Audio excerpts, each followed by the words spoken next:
Tottenham Hotspur 2, Manchester United 0. Stevie Nicol, how impressed were you by Spurs today?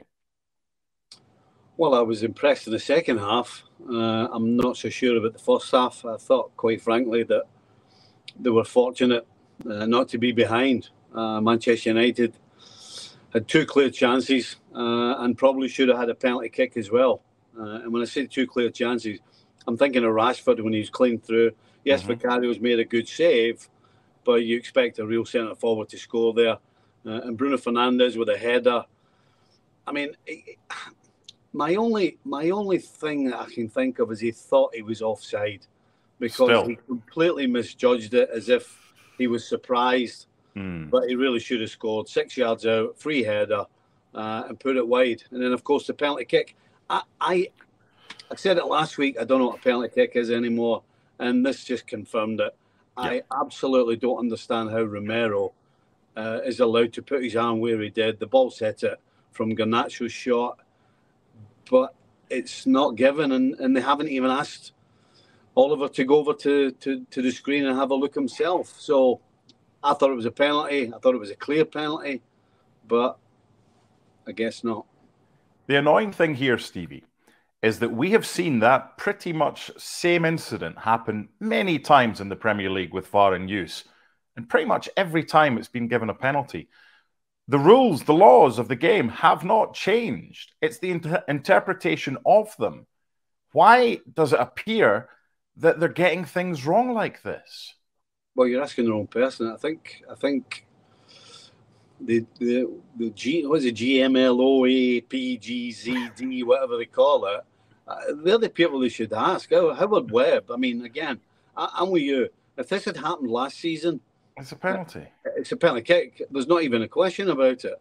But again, we're starting a season where it appears that there are so many changes that it seems as though now the handball rule, the way the referees are interpreting it, if what we've seen over the last couple of weeks is anything to go by, again, the interpretation has changed. So, yeah, as I said at the start, I absolutely now do not know what handball is for a penalty kick.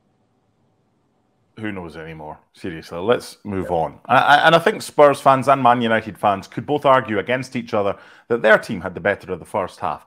It was the second half. There was no argument. It was pretty much mostly Spurs, and it didn't take them long to get the opening goal. There seemed to be a breakdown in communication between Maddison and Son on the left-hand side. Son wanted it played early, but then they switched it to the right-hand side, and Man United switched off. It was a bit messy with the deflection in there as well, but it was a really good finish by a player who played really well, Papi Sarr. Yeah, him and Bissouma, particularly second half, really took the game by the scruff of the neck and dominated the middle of the park.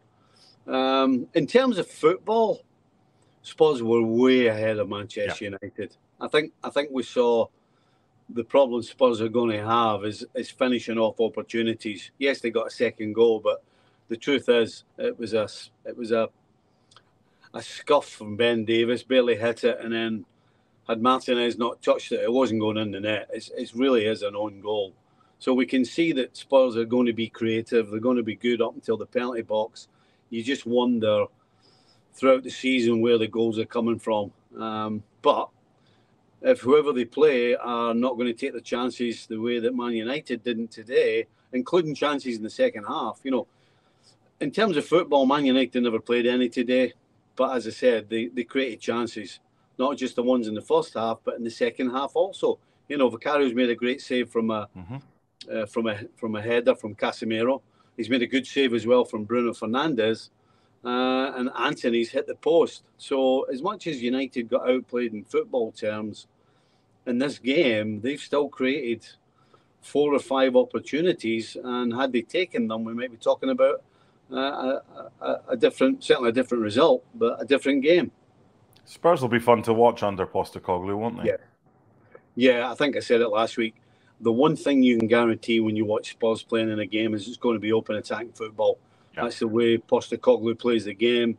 I mean, if you're a Spurs fan, you must have been turning up today wondering what team you were watching, because they have been used to watching absolute drab for the last how many years under Mourinho and Conte.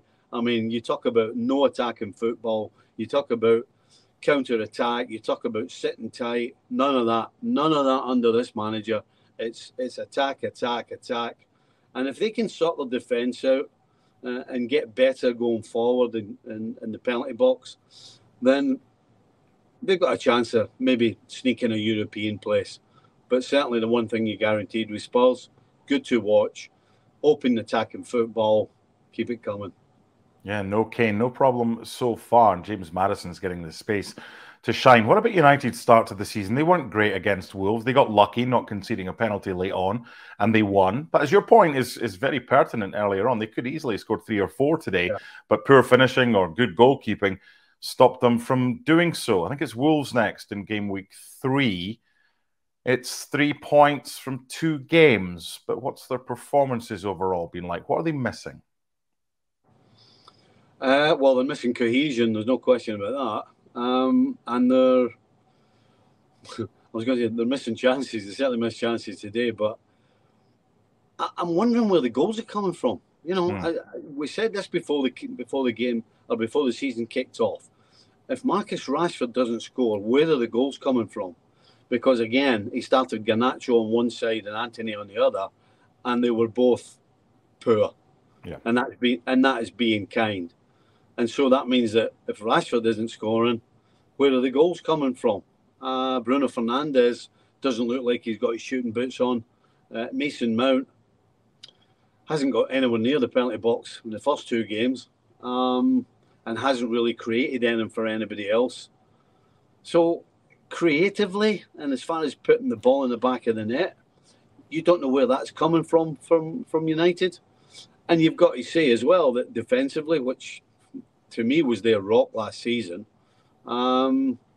they've looked a little vulnerable. Teams have been getting at them.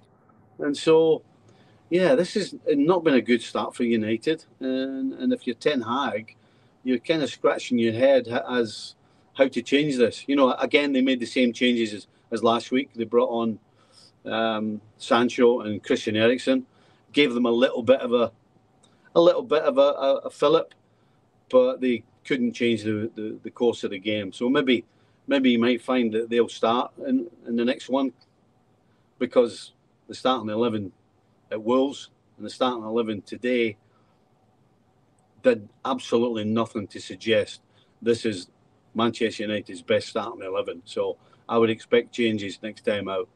Now let's wrap this up by talking about someone you've just mentioned, Mason Mount. Now, different players take a different amount of time to settle into a new club. Where's Mason Mount's best position for Manchester United, the way that they set up, do you think? If it was me, I would pull Anthony and I would put Mason Mount in that position. Okay. You know, he's got great work rate. He'll run for you all day. He's a great team guy. And when he's in and around the final third, we've seen at Chelsea that he can produce. I mean, he was Chelsea's best player for what? Certainly not the last season, but the previous 2 seasons. He was their best player, no question. So I think that's where he should start.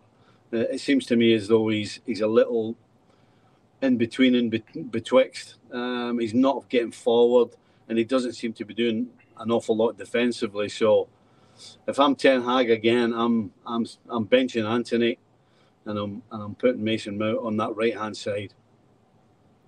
But this was Spurs Day, and a first home game in charge in the Premier League for Ange Postecoglou. And Ange Ball wins out by 2-0, and a first home win for Spurs over Manchester United since they beat them at Wembley in January 2018. The time before that, it was the last ever game at White Hart Lane. Harry Kane scored. Remember him? He wasn't needed today, as Spurs beat Manchester United by 2-0. Thanks so much for watching ESPN on YouTube. And for more sports highlights and analysis, be sure to download the ESPN app. And for premium content and live streaming, subscribe to ESPN Plus.